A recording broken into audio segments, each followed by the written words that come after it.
खत्म कर दी है। यूजीसी के नए नियम इसी अदालती चेतावनी की धज्जियां उड़ाते नजर आते हैं मोदी जी, और साथ ही आर्टिकल 14 से ये समझौता भी करते हैं। भारतीय संविधान का आर्टिकल 14 साफ तौर पर कहता है कि राज्य किसी भी व्यक्ति को कानून के समक्ष समानता या कानूनों के समान संरक्षण से वंचित नहीं करेगा। सुप्रीम कोर्ट ने भी समय समय पर स्पष्ट किया है कि कानून के सामने बराबरी हमारे संविधान की बेसिक स्ट्रक्चर है, मूल संरचना। लेकिन यूजीसी के 2026 के नियम यहां एक बड़ा संवैधानिक सवाल खड़ा करते हैं कि अगर कोई नियम एक खास नागरिक वर्ग को केवल उसकी जाति के आधार पर पीड़ित बनने के अधिकार से बाहर कर देता है तो वो सीधे तौर पर संविधान की आत्मा पर प्रहार है। नेशनल क्राइम रिकॉर्ड ब्यूरो के आंकड़े बताते हैं कि विशेष श्रेणी के कानूनों में फॉल्स कंप्लेन की दर काफी अधिक रही है। ये डेटा चीख चीख कर कह रहा है कि एक तरफा कानूनों का दुरुपयोग होता है। तो फिर यूजीसी ने सुरक्षा उपायों को जोड़ने के बजाय उन्हें हटाया क्यों?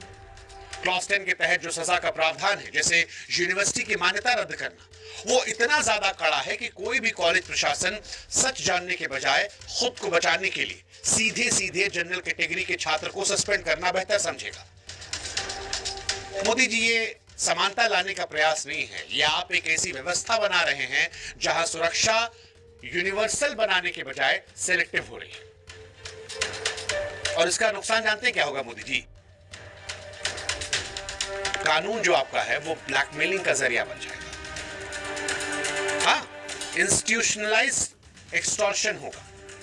इन नियमों का सबसे डरावना व्यवहारिक पहलू यही है कि ये कैंपस के भीतर ब्लैकमेलिंग और संस्थानिक उगाही की एक नई संस्कृति को जन्म देंगे। देखिए, हम पत्रकार हैं, हमारे नजरिए से देखेंगे तो जवाबदेही जहां नहीं होती है वहां भ्रष्टाचार और दुरुपयोग पनपता है।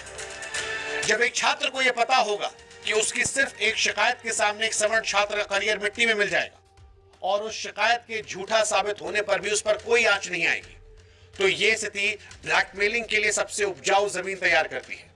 कॉलेजेस की आंतरिक राजनीति, छात्र संघ के चुनाव या फिर टॉपर छात्रों के बीच की होड़ में किसी को भी रास्ते से हटाने के लिए जातिगत भेदभाव का आरोप लगाना सबसे आसान तरीका बन जाएगा। यह तुरंत न्याय की तरह काम करेगा। समरी जस्टिस, जहां आरोपी को अपनी बेगुनाही साबित करने का मौका मिलने से पहले ही उसे सस्पेंड करके समाज की नजरों में गुनहगार बना दिया जाएगा। और इसीलिए सवाल मोदी जी है आज आपसे कि क्या हम अपनी यूनिवर्सिटीज को शिक्षा के केंद्र के